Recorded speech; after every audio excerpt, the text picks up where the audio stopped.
नमस्कार, मैं हूं बालकृष्ण थरेजा। आप देख रहे हैं डेली लाइव। आइए शुरुआत करते हैं आज के मुख्य समाचारों की। जंक्शन में रेलवे ओवरब्रिज के पास से अपहृत किए गए युवक को पुलिस ने सकुशल किया बरामद। पुलिस अधीक्षक अजय सिंह राठौड़ ने प्रेस कॉन्फ्रेंस में दी विस्तार से जानकारी। अग्निपथ योजना के खिलाफ आम आदमी पार्टी कार्यकर्ताओं ने प्रदेश व्यापी आह्वान पर जिला कलेक्ट्रेट के समक्ष किया प्रदर्शन। हड्डा रोड़ी हटाए जाने की मांग को लेकर आंदोलन कर रहे कोल्हा के ग्रामीणों से जिला कलेक्टर ने की वार्ता। फसलों की समर्थन मूल्य पर खरीद में गुणवत्ता में छूट दिए जाने की मांग को लेकर किसानों ने जिला कलेक्टर को सौंपा ज्ञापन। सरकारी रास्ता खुलवाने की मांग को लेकर चक 34 एसपीजी के ग्रामीणों ने जिला कलेक्टर को सौंपा ज्ञापन। और अब समाचार विस्तार से। जंक्शन में रेलवे ओवरब्रिज के पास से 16 जून को दिन दहाड़े अपहृत किए गए युवक को पुलिस ने सोमवार को सकुशल बरामद कर लिया। पुलिस अधीक्षक अजय सिंह राठौड़ ने इस संदर्भ में प्रेस कॉन्फ्रेंस आयोजित कर विस्तार से जानकारी दी। जंक्शन में रेलवे ओवरब्रिज के पास से 16 जून को दिन दहाड़े अपहरण किए गए प्रेम विवाह करने वाले युवक अजय बैराज को पुलिस ने सोमवार को सकुशल बरामद कर लिया। इस संदर्भ में पुलिस अधीक्षक अजय सिंह राठौड़ ने प्रेस कॉन्फ्रेंस आयोजित कर विस्तार से जानकारी दी। एसपी राठौड़ ने बताया कि इस संदर्भ में आधा दर्जन लोगों को राउंड अप किया गया तथा पुलिस की ओर से युवक को सरदारसर क्षेत्र से बरामद किया गया। एसपी राठौड़ ने बताया कि इस संदर्भ में अपहृत युवक की पत्नी तथा परिजनों ने आरोपियों को गिरफ्तार करने के लिए मुकदमा दर्ज करवाया था। पुलिस द्वारा अलग अलग 7 टीमों का गठन कर विभिन्न क्षेत्रों में पुलिस को भेजा गया। उन्होंने बताया कि इन टीमों में जंक्शन थाना प्रभारी अशोक बिश्नोई, टाउन थाना प्रभारी दिनेश सारण, पीलीभंगा थाना प्रभारी अरुण चौधरी, सदर थाना प्रभारी चंद्र भांदुआ, गोलवाड़ा थाना प्रभारी भजन लालावा, डीएसटी प्रभारी लखवीर सिंह गिल व गोगावेड़ी थाना प्रभारी अजय कुमार शामिल रहे। पुलिस अधीक्षक ने बताया कि मामले में अनुसंधान चल रहा है और जिन लोगों ने भी आरोपियों को किसी प्रकार की आर्थिक सहायता अथवा अन्य सहयोग दिया है उनके खिलाफ नियमानुसार कार्रवाई की जाएगी। पुलिस अधीक्षक ने बताया कि अपहृत किए गए युवक की पत्नी रेखा ने मामला दर्ज करवाया था कि उसने उक्त युवक से प्रेम विवाह किया था, जिससे उसके माता पिता उससे नाराज चल रहे थे। उसी की परिणति में उसके पति का अपहरण करवाया गया। एसपी राठौड़ ने बताया कि मामले की गहनता से जांच की जा रही है। प्रेस कॉन्फ्रेंस में उप पुलिस अधीक्षक प्रशांत कौशिक, अतिरिक्त पुलिस अधीक्षक जस्साराम बोस भी उपस्थित रहे। पूरे शहर में नाकाबंदी कराई गई, ग्रामीण एरिया में नाकाबंदी कराई गई। अपहरण को उसके ही ससुर ने अपहरण करके और ससुर के कुछ परिजन उसको यहाँ से स्कॉर्पियो में डाल करके ले गए और उनके साथ में एक जो ससुर जो थे वो टैक्सी ड्राइवर थे। उनके द्वारा चूँकि टैक्सी ड्राइवर थे तो उनको कच्चे रास्तों का ज्ञान था, तो इन्होंने पूरे रास्ते कच्चे रास्तों का उपयोग किया, जिसके कारण ये नाकाबंदी में कहीं भी चेक नहीं हो पाए। यहाँ से ये निकल के कच्चे रास्तों से निकल के पीलीभंगा, राबतसर और नौहर होते हुए ये चूरू में निकल गए। उसके लिए हमने 7 टीमों का गठन किया और 7 टीमों ने लगातार 4 दिन तक दिन रात सर्च ऑपरेशन चलाया। और इसमें सबसे बड़ी बात थी कि अपने मोबाइल बंद करने और कोई भी इलेक्ट्रॉनिक ट्रेस नहीं छोड़े। केवल हमारा जो सर्च ऑपरेशन था वो ह्यूमन इंच पे बेस्ड था। जहाँ जहाँ संभावित ठिकाने हो सकते थे उन संभावित ठिकानों पे पहले हमारे रिश्तेदार, इनके परिवारीजन, सगे संबंधी या जितने छुपने के संभावित ठिकाने थे उन सभी ठिकानों की पहले लिस्टिंग की और एक एक करके सर्च करना शुरू किया। तो इस सर्च के दौरान जैसे हमारा ऑपरेशन आगे बढ़ता गया, इनके बारे में जो छोटी मोटी जानकारी थी उनमें 1-2 लोगों को हमने दस्तयाब किया। एक जगह जहाँ पे फेफाना का एक युवक जिसके यहाँ रात को रुके थे वो हमारे हाथ लगा। उसके बाद वो तफ्तीश आगे बढ़ी, सर्च ऑपरेशन आगे बढ़ा। फिर जाकर के ये सरदार शहर चूरू में बदासर करके एक जगह है, वहाँ जंगल में एक ढानी बनी हुई थी। उस ढानी में ये लोग शरण लिए हुए थे। वहाँ से इनको कल रात को 3:30 बजे दस्तयाब किया। केवल 4 ही लोग शरीक थे। 3 लोगों ने इसको जबरदस्ती उठा के गाड़ी में बिठाया और एक ड्राइवर। बाद में एक व्यक्ति ऐसा जिसने शेल्टर दिया उसको भी हमने अरेस्ट किया है, जिसके यहाँ जाके रुके थे। इसके अलावा और कोई घटना में शरीक नहीं। हाँ, मोटरसाइकिल बरामद की गई है। बजाज मोटरसाइकिल है RJ31 D6689, एक मोटरसाइकिल हीरो HF नंबर है RJ31 SM 6145, 2 मोटरसाइकिल बरामद की। अगर इनसे खतरा है तो निश्चित रूप से उनको हम सुरक्षा प्रदान करेंगे, उनकी सुरक्षा का ध्यान रखेंगे। खुद मैंने कल उस बच्ची से बात की थी लेकिन ऐसा कोई वाक्य सामने नहीं आया, उसने ऐसा रिपोर्ट नहीं किया कि भाई पहले उनको खतरा था या पहले उनको रेगुलर धमकियाँ मिलती थी, ऐसा कोई प्रसंग उसने नहीं किया।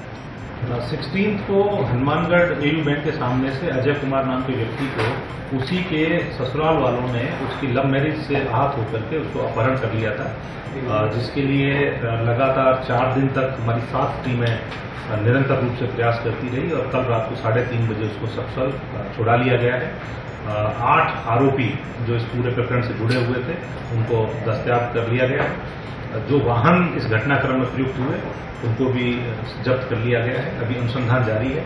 जिन लोगों ने इस पूरे घटनाक्रम में इनको कहीं शरण दिया, जिन्होंने आर्थिक मदद की, उनके खिलाफ भी अनुसंधान पर नियमानुसार कार्रवाई की। घटना के कारण घटना में जो महिला है रेखा देवी, जो अजय कुमार की पत्नी है, उन दोनों की लव मैरिज से रेखा के पिता को एक ग्रीवेंस थी, इस वजह से वो सामाजिक रेपुटेशन जो उनकी डैमेज हुई, उस वजह से उनको ये घटना चली।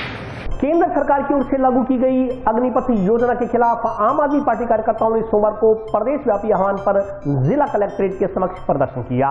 तेरी तानाशाही नहीं चलेगी, नहीं चलेगी। सेना के सम्मान में आम आदमी मैदान में, सेना के सम्मान में आम आदमी मैदान में। केंद्र सरकार की ओर से सेना में लागू की गई अग्निपथ योजना के खिलाफ आम आदमी पार्टी के कार्यकर्ताओं ने सोमवार को प्रदेश व्यापी आह्वान पर जिला कलेक्ट्रेट के समक्ष प्रदर्शन किया। प्रदर्शन के बाद राष्ट्रपति के नाम जिला कलेक्टर को ज्ञापन सौंपा गया। इससे पहले प्रदर्शन के दौरान हुई सभा में वक्ताओं ने कहा कि केंद्र सरकार की हाल ही में घोषित की गई अग्निपथ योजना किसी भी नजर में उपयोगी नहीं है। यह सेना की व्यवस्था में बिना बात की दखलंदाजी है, जो उचित नहीं है। उन्होंने कहा कि केंद्र में बैठी सरकार हर बार ऐसी योजनाएं थोपती है जिसका आम आदमी को फायदा कम, नुकसान ज्यादा होता है। योजना पर प्रभावित पक्ष से कोई सलाह मशवरा भी नहीं किया जाता। किसान कानूनों की तरह अग्निपथ योजना लागू करते हुए भी वही गलती दोहराई गई है। वक्ताओं ने कहा कि 4 साल की नौकरी के बाद जब अग्निवीर सेना से बाहर आएगा तो उसके पास क्या विकल्प होगा, इस पर कोई गौर नहीं किया गया। सरकारी उपक्रम तो सरकार पहले ही बेच चुकी है। निजी क्षेत्र इन युवकों को चौकीदार से ज्यादा ऑफर नहीं देंगे। ऐसे हालात में ये सेना के प्रशिक्षित जवान अपराध की तरफ नहीं बढ़ेंगे, इसकी क्या गारंटी है। पार्टी के निवर्तमान जिलाध्यक्ष सुरेंद्र बेनीवाल ने कहा कि केंद्र की मोदी सरकार युवाओं को रोजगार देने के बजाय उनके साथ छलावा कर रही है। यह सरकार युवाओं के सपनों को कुचलने का काम कर रही है। इस योजना का विरोध कर रहे युवाओं पर दबाव बनाया जा रहा है कि जो अराजकता फैलाएंगे उन्हें अग्निपथ योजना में शामिल नहीं किया जाएगा। लेकिन जो युवा नौकरी मांग रहा है वह अराजक नहीं हो सकता। उन्होंने कहा कि केंद्र सरकार ने 2014 से 2019 तक 2 करोड़ नौकरियां देने की बात कही थी। 2019 के चुनाव में घोषणा की थी कि प्रति वर्ष 10 लाख नौकरियां दी जाएंगी, लेकिन केंद्र सरकार 8 साल के अपने कार्यकाल में 2 करोड़ 30 लाख नौकरियां खा चुकी है। आज देश में जानबूझकर मोदी सरकार की ओर से ऐसा माहौल पैदा किया जा रहा है। इसलिए देश और नौजवानों के भविष्य को ध्यान में रखते हुए अग्निपथ योजना को तत्काल वापस लिया जाए। इस मौके पर सुरेंद्र बेनीवाल के अलावा राजवीर माली, रविंद्र चाहर, कुलदीप सिंह, राकेश सहित अन्य कार्यकर्ता मौजूद रहे। युवाओं को रोजगार देने के बजाय युवाओं के साथ छलावा कर रही है। अभी हाल ही में तो अग्निपथ योजना लॉन्च की जा रही है। ये मेरे ख्याल से देश के इतिहास में पहली बार है कि सेना की तीनों विंगों के प्रमुख को आकर के जो है प्रेस कॉन्फ्रेंस करनी पड़ रही है और बच्चों को होस्टाइल करने के लिए सेना के माध्यम से दबाव बनाया जा रहा है कि जो बच्चे जो उपद्रव फैलाएंगे, अराजकता करेंगे, उनको जो है अग्निपथ योजना में शामिल नहीं किया जाएगा। मोदी सरकार पूर्ण रूप से जो है वो युवाओं को कुचलने पर उतारू है। आज युवा रोजगार मांग रहा है। 2014 से 2019 में उन्होंने कहा था कि हम 2 करोड़ नौकरियां देंगे। उसके बाद 19 के चुनाव में उन्होंने घोषणा की थी कि हम प्रतिवर्ष 10 लाख नौकरी देंगे। यदि हम मान के चले 8 साल के कार्यकाल को मान करके चले 5 और 3 8 साल के, तो 2 करोड़ और 50 लाख नौकरियां मोदी सरकार जो है वो खा चुकी है। कभी इनके विधायक कहते हैं कि साहब जो भी अग्निवीर होगा हम उसको बीजेपी के दफ्तर में नौकरी देंगे। आम आदमी पार्टी कैलाश विजयवर्गीय के इस कथन का जमकर के विरोध करती है, जमकर के इसकी आलोचना करती है और दुर्भाग्य से कहना पड़ रहा है कि सारी की सारी बीजेपी जो है वो नुपुर शर्मा और विजयवर्गीय के पीछे खड़ी है। आज देश को जानबूझ करके जो है वो ज्वलंत समस्या में डाला जा रहा है। जानबूझ करके देश में दंगे फसाद करवाए जा रहे हैं। जानबूझ करके अग्नि की जो है वो ज्वाला लगाई जा रही है। आज युवा नौकरी मांग रहा है। जो युवा नौकरी मांग रहा है वो अराजक कैसे हो सकता है? जिस युवा का वोट चाहिए उसके साथ तो आप जो है वीडियो कॉलिंग के जरिए वार्ता कर रहे हैं, और जो युवा नौकरी मांग रहा है वो अराजक है। तो मोदी सरकार जानबूझ करके देश में ऐसा माहौल पैदा कर रही है जिससे इस देश का सत्यानाश हो, इस देश का बेड़ा गर्क हो। जब तक केंद्र में बैठी बीजेपी की सरकार नहीं लेगी तब तक इस देश का पतन निश्चित रूप से।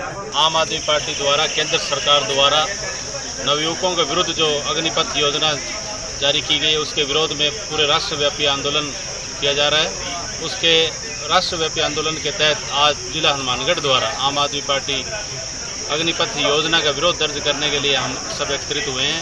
अग्निपथ योजना जो कि युवाओं को भटकाव के लिए एक राजनीतिक प्रेरित योजना है, जिसका पुरजोर हम विरोध करते हैं। अग्निपथ योजना युवाओं को भ्रमित करने के लिए केंद्र सरकार द्वारा जारी की गई एक योजना है, जिसका आम आदमी पार्टी पूरे प्रदेश में विरोध करती है। यदि अग्निपथ योजना का कानून वापस नहीं लिया गया तो उसके लिए आम आदमी पार्टी एक बहुत बड़ा आंदोलन करने जाएगी। हड्डा रोड़ी हटाए जाने की मांग को लेकर आंदोलन कर रहे गांव कोहला के ग्रामीणों से सोमवार को जिला कलेक्टर ने अपने चैम्बर में वार्ता की।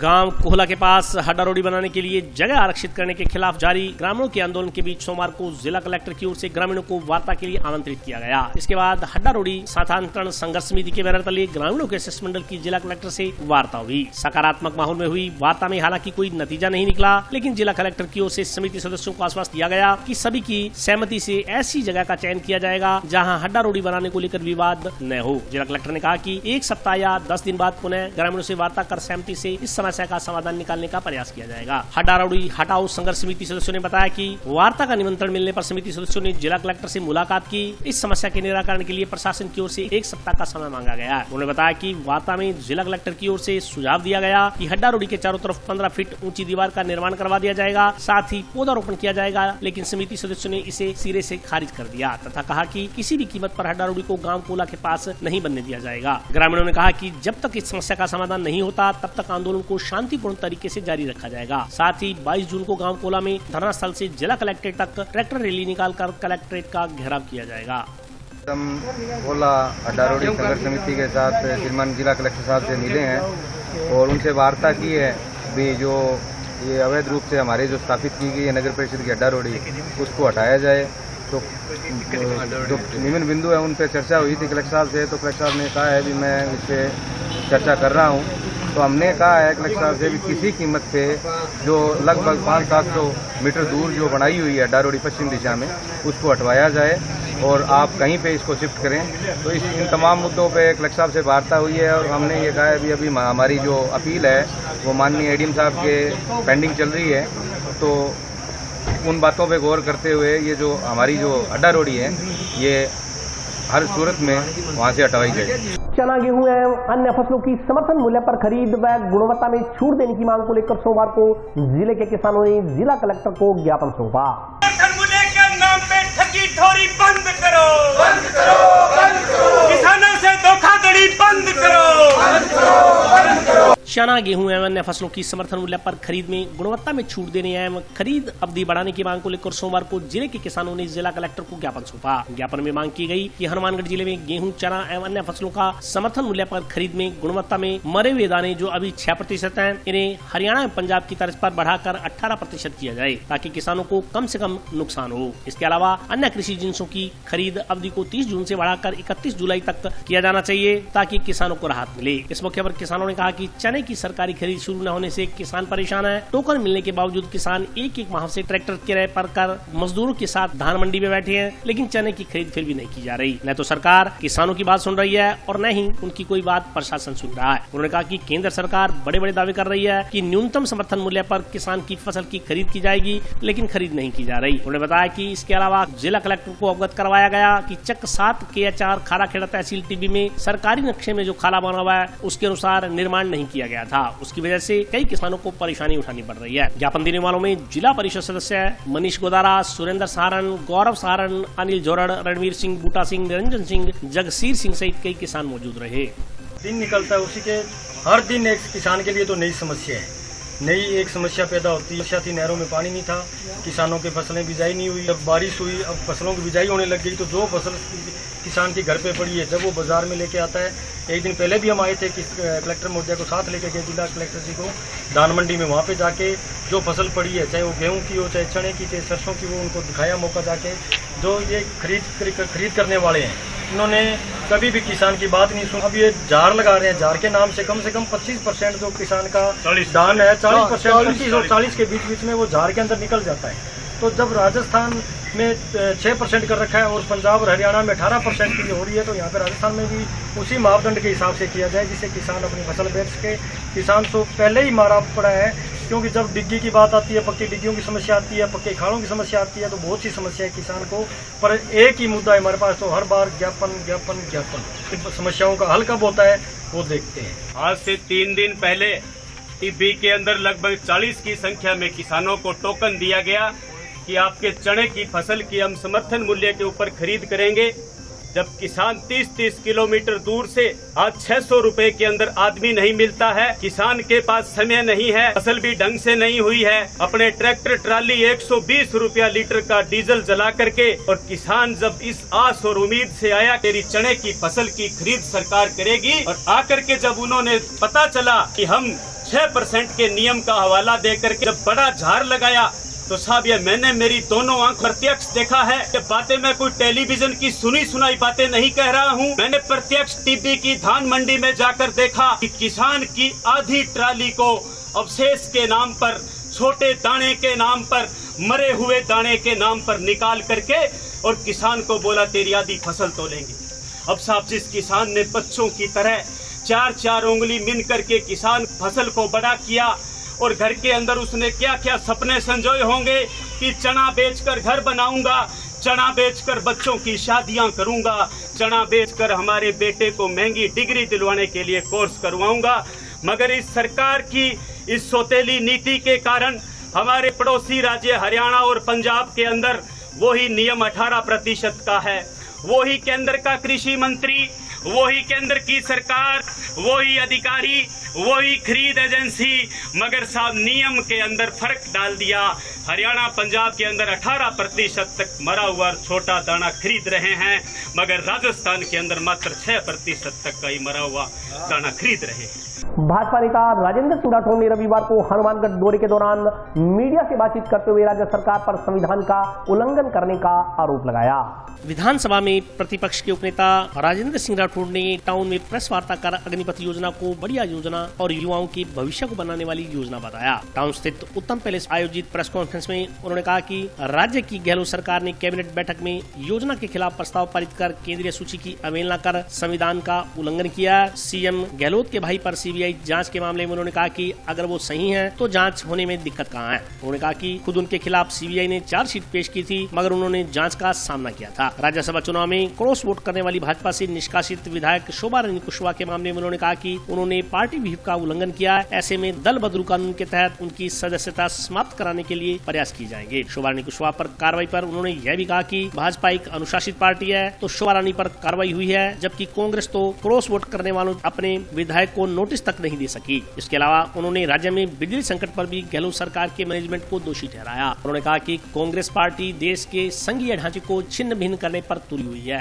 संघ के ढांचे को कमजोर करने का काम कांग्रेस कर रही है। उन्होंने कहा कि अग्निवीर स्कीम सेना की स्कीम है, इसमें भर्ती का मसला सेना का मसला है। उन्होंने कहा कि कांग्रेस ने अपने मंत्रिमंडल में इसके खिलाफ प्रस्ताव पारित किया है, जो कि निहायत ही निंदनीय बात है। उन्होंने कहा कि कांग्रेस पार्टी समय की असफलताओं से आम जन का ध्यान हटाने के लिए उल जुलूल हरकतें कर रही है। उन्होंने कहा कि विधानसभा चुनाव के समय कांग्रेस ने अपने घोषणा पत्र में 67 लाख बेरोजगारों को बेरोजगारी भत्ता देने का वायदा किया था, मगर 3.5 साल बीतने को है, रोजगारों को कोई राहत नहीं पहुंचाई गई है। प्रेस कॉन्फ्रेंस में नगर परिषद के पूर्व सभापति राजकुमारी सारिया, भाजपा युवा नेता अमित साहू, प्रेम अंसल, श्री कृष्ण वर्मा, शराफत अली, कविंदर सिंह शेखावत सहित अन्य लोग उपस्थित रहे। सर्वाधिक बार राज्यपाल का क्या घेराव करने का ऐलान इस सरकार में बैठे लोगों ने किया। संघवाद को कमजोर करने का काम अशोक गहलोत करते हैं, जो रोज भारतीय जनता पार्टी पर एजेंसियों के बेजा इस्तेमाल का आरोप लगाते हैं। सबको मालूम है संविधान में 3 लिस्ट बनी है, स्टेट लिस्ट, सेंट्रल लिस्ट और कंकरेंट लिस्ट। सेना सेंट्रल लिस्ट का सब्जेक्ट है। सेना की भर्ती में, अग्निवीरों की भर्ती में ये अग्निपथ की जो योजना है, इसके बारे में जिस प्रकार मंत्रिमंडल में प्रस्ताव पारित किया, ये एक तरह से फेडरल सिस्टम ऑफ कॉन्स्टिट्यूशन है, उसको कमजोर करने की बात है। अपने खुद की असफलता से लोगों का ध्यान बटाने के लिए इस प्रकार का काम अशोक गहलोत करते हैं। इन्होंने वादा किया था राजस्थान के 67 लाख बेरोजगारों को बेरोजगारी भत्ता देने का। फिर इसी सरकार ने उसको जन घोषणा पत्र, और जन घोषणा पत्र के बाद में पहले मंत्रिमंडल की बैठक में उसको अधिकृत दस्तावेज इन्होंने बनाया। इन्होंने 67 लाख बेरोजगार राजस्थान में है, उसमें से 16,60,000 आज एम्प्लॉयमेंट एक्सचेंज के अंदर रजिस्टर्ड है। 2 लाख बेरोजगारों को बेरोजगारी भत्ता देना प्रारंभ किया। इन्होंने शर्त लगाई कि बेरोजगारी भत्ता उसे को मिलेगा जो 4 घंटे सरकारी महकमे के अंदर अप्रेंटिस के नाम पर वहां अपनी ड्यूटी देगा या अलग अलग संस्थाओं के अंदर प्रशिक्षण लेगा। उसका नतीजा ये निकला कि 27 लाख बेरोजगारों में 53,000 बेरोजगारों को मात्र भत्ता मिल रहा है। आज इस मुल्क में सर्वाधिक बेरोजगारी, अभी का लेटेस्ट जो सर्वे है centre for monitoring economics CMI का, उसके अंदर 28.2% बेरोजगारी राजस्थान के अंदर है। एक फैसला इन्होंने अभी और किया। आपको मालूम है कि 3 कृषि कल्याण के बिल आए जिस पर व्यापक विरोध हुआ। अशोक गहलोत जी के नेतृत्व में जयपुर के अंदर गांधी जी की स्टेच्यू के सामने धरना दिया गया और कहा यह किसान विरोधी बिल है। उस बिल की मूल आत्मा में एक बात थी कि किसान कृषि उपज मंडी की 4 दीवारी से आजाद हो, उस जंजीरों से मुक्त हो, जहां चाहे अपनी जिन्स को किसान बेच पाए। अभी इसी मंत्रिमंडल की बैठक में अशोक गहलोत जी ने जो कृषि उपज मंडी बार भी इन्होंने नहीं खरीदी, इस बार भी नहीं खरीदी। एक और निर्णय जिसकी ओर मैं आपका ध्यान आकर्षित करना चाहूंगा, जो अभी मंत्रिमंडल की पिछली बैठक में इन्होंने किया, ये प्रिवेंशन ऑफ करप्शन एक्ट बना हुआ 1988 का। इसके अंदर सेक्शन 17A के अंदर एक SOP जारी की, स्टैंडर्ड ऑपरेशन प्रोसीजर। अब किसी भी सरकारी कर्मचारी के विरुद्ध में ACB कोई जांच करना चाहेगी, उसके विरुद्ध में कार्रवाई करना चाहेगी, तो उसे पूर्व परमिशन की आवश्यकता होगी उस विभाग से। और आज हालत यह है कि 315 अधिकारियों के विरुद्ध में जो 33 विभाग में है, ACB ने कहा हम इन अधिकारियों के विरुद्ध में भ्रष्टाचार के प्रमाणिक आरोप हम जांच प्रारंभ करना चाहते हैं, और उनमें सिर्फ 47 को मिली है।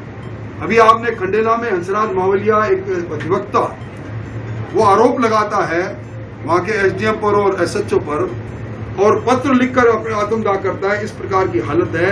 करप्शन के लिए 200 मिनी मुख्यमंत्री बने इस शासन के अंदर, क्योंकि ये मुख्यमंत्री जी जब से बने अंतर्विरोध से बने हैं। हर 2-3 महीने में कोई ऐसा अवसर आता है कि इनको चुनौती अपनों से मिलती है। आपने देखा होगा राज्यसभा के चुनाव में खुद के मंत्रिमंडल के सदस्यों ने कहना प्रारंभ किया कि हम मंत्री पर कुर्सी पर बैठते हुए जलालत महसूस करते हैं। इनके खुद के मंत्रिमंडल में राजेंद्र गुड्डा ने, अशोक चांदना ने, इनके राजेंद्र विधूड़ी ने, इनके यूथ कांग्रेस के अध्यक्ष गोविंद गोगरा ने, इनके रामलाल मीणा ने, इनके भरत सिंह जी हर महीने पत्र लिखते हैं, भ्रष्टाचार के आरोप लगाते हैं। तो अब अचानक जो विद्रोह हुआ राज्यसभा के चुनाव में, अचानक किस प्रकार शांत होगा, ये भी एक यक्ष प्रश्न है। अभी इन्होंने एक आदेश और निकाला है। अभी अपने यहाँ सावन के अंदर कांवड़ियों की यात्रा निकालते हैं, रामदेवरा की यात्रा निकलती है, खाटू श्याम जी की यात्रा निकलती है। भक्त मंडल भजन गाते हुए जाते हैं। उन्होंने कहा किसी भी यात्रा में ध्वनि यंत्र का इस्तेमाल नहीं होगा। रामनवमी की यात्रा में ये पाबंदी लगाते हैं। और मैं समझता हूं कि जिस प्रकार का सांप्रदायिक सद्भाव बिगड़ा है, छुपा हुआ नहीं। अंधेरी नगरी चौपट राजा हम कहावत सुना करते थे, पर राजस्थान में पहली बार नगरों में अंधेरा छाया रहा। बिजली की व्यवस्था जिस प्रकार की है आज हमारे सामने है। आज 21 अप्रैल 2022 को आदरणीय राजेंद्र सिंह जी राठौड़ साहब के जन्म दिवस पर यहीं इसी स्थान पे उत्तम पैलेस में ही हमने ब्लड डोनेशन कैंप आयोजन किया था, जिसके अंदर 1000 यूनिट से भी ज़्यादा ब्लड इकट्ठा हुआ। तो आज उन रक्तवीरों को यहाँ बुलाया और उनको धन्यवाद दिया राठौड़ साहब ने, और उन सबका साथ हम लोगों ने एक गेट टुगेदर, एक टी पार्टी रखी और बहुत अच्छा सफल आयोजन हुआ। राठौड़ साहब यहाँ पधारे, उनके लिए बहुत बहुत धन्यवाद। उन्होंने कीमती समय में से समय निकालकर और हनुमानगढ़ के रक्तवीरों के लिए समय दिया। और अभी वक्तव्य का हरी बताऊं छोटी सी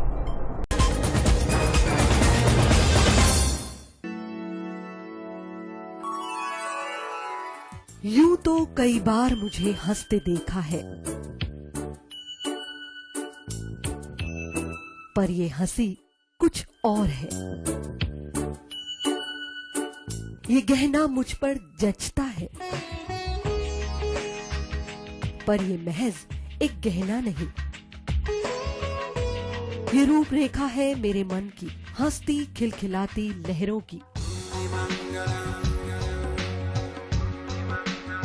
जो आतुर थी अब तक मुझ पर सजने को। इसलिए ये गहना ही मेरा सच्चा श्रृंगार है, श्रृंगार है, श्रृंगार है।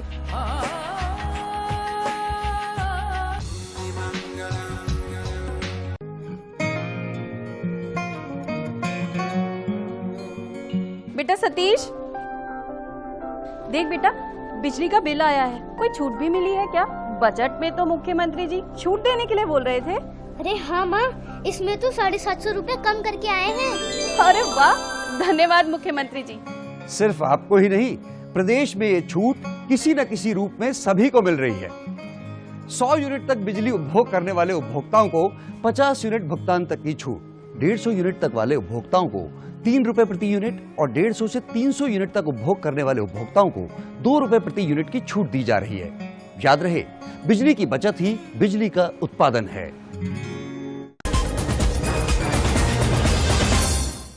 ब्रेक के बाद स्वागत है। आइए नजर डालते हैं अगले समाचारों पर। जंक्शन पुलिस ने लाखों रुपए का कॉटन तेल खुर्द-बुर्द करने के आरोप में 2 सगे भाइयों को गिरफ्तार किया है। जंक्शन पुलिस ने तेल टैंकर से लाखों का तेल रास्ते में बेचने वाले 2 आरोपी भाइयों को गिरफ्तार किया है। हनुमानगढ़ जंक्शन स्थित रिको से 24 मई को कॉटन तेल का टैंकर गुजरात भेजा गया था, जो रास्ते में ही गायब हो गया। गायब हुए तेल की कीमत करीब 37 लाख रुपए है। इस संदर्भ में जानकारी देते हुए जंक्शन थाना के एसआई मूसे खान ने बताया कि 30 मई 2022 को पवन कुमार मित्तल पुत्र मोहनलाल निवासी 74 ई ब्लॉक सिरसा ने सिटी थाने में रिपोर्ट दर्ज करवाई थी। रिपोर्ट में बताया गया था कि उसकी फर्म messrs Agarwal oil and general mills Sirsa द्वारा मैसर्स गुलबख्शराई कॉटन इंडस्ट्रीज औद्योगिक क्षेत्र फेज प्रथम हनुमानगढ़ जंक्शन से ब्रोकर केशव निवासी हनुमानगढ़ के जरिए कॉटन सीड ऑयल खरीदा गया था। 24 मई को ट्रांसपोर्ट के जरिए टैंकर से 232.65 क्विंटल कॉटन सीड ऑयल, जिसकी कीमत 36,82,000 रुपए थी, जो कि Messrs NK proteins private limited Gujarat के लिए रवाना किया गया था, लेकिन वो रास्ते से ही खुर्द-बुर्द हो गया। जांच अधिकारी मुसिखा ने बताया कि इस मामले में पुलिस ने 2 जून को ही टैंकर को बरामद कर लिया था। इस मामले में 2 सगे भाइयों राणा राम और सुमेर राम पुत्र उमेद राम निवासी बाड़मेर को गिरफ्तार किया गया है। उसके बाद टैंकर के ड्राइवर की तलाश थी। पुलिस पूछताछ में सामने आया कि टैंकर ड्राइवर राणा राम नहीं बल्कि सुमेरा राम था। उन्होंने बताया कि सोमवार को दोनों भाइयों को कोर्ट में पेश कर रिमांड लिया गया। अब उनसे इस संदर्भ में और पूछताछ की जाएगी।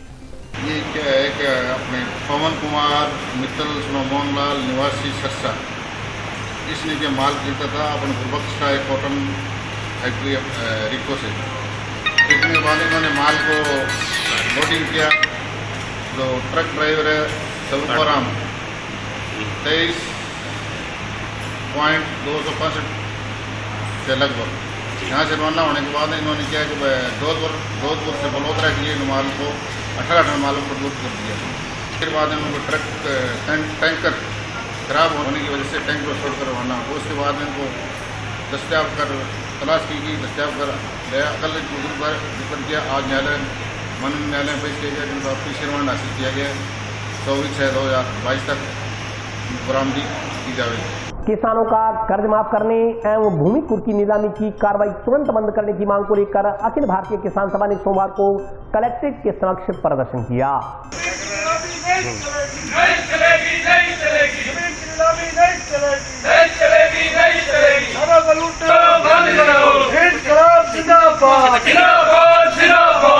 किसानों का कृषि कर्ज माफ करने एवं भूमि कुर्की नीलामी की कार्रवाई तुरंत बंद करने सहित 5 सूत्री मांगों को लेकर अखिल भारतीय किसान सभा कार्यकर्ताओं ने सोमवार को जिला कलेक्ट्रेट के समक्ष प्रदर्शन किया। प्रदर्शन के बाद मांगों के संदर्भ में जिला कलेक्टर से वार्ता कर उन्हें ज्ञापन सौंपा गया। जिला कलेक्टर से प्रदर्शनकारियों के प्रतिनिधिमंडल की वार्ता सकारात्मक रही। इस मौके पर किसान सभा के सुरेंद्र शर्मा ने कहा कि फसल की उत्पादन लागत, बिजली, खाद, बीज, पेस्टिसाइड्स, डीजल की लगातार बढ़ती कीमतों के कारण लागत में भारी बढ़ोतरी हुई है, जबकि फसलों की कीमत इस अनुपात अनुपात में अभी नहीं बढ़ी है। इस कारण खेती घाटे का सौदा साबित हो रही है। किसान लगातार कर्ज के बोझ के नीचे दबता जा रहा है। आज देश के किसानों पर अरबों रुपए का कर्ज है। यह कर्ज अदा करने में किसान असमर्थ हैं। सरकार कर्ज की एवज में उसकी भूमि नीलाम कर रही है, जबकि देश के पूंजीपतियों के लाखों करोड़ों रुपए सरकार ने माफ कर दिए हैं। उन्होंने मांग की कि किसानों का तमाम कृषि कर्ज माफ किया जाए, किसानों की भूमि कुर्की व नीलामी अविलंब बंद की जाए, कृषि कुओं पर 10 घंटे लगातार बिजली दी जाए, भाखड़ा इंदिरा गांधी व भाखड़ा नहर में पूरा पानी दिया जाए तथा किसानों की फसलों की न्यूनतम समर्थन मूल्य पर खरीद की जाए। किसानों ने चेतावनी दी कि यदि इन मांगों की तरफ ध्यान नहीं दिया गया तो किसान सभा की ओर से आंदोलन किया जाएगा। ज्ञापन देने वालों में सुरेंद्र शर्मा, साहबराम, रामेश्वर वर्मा,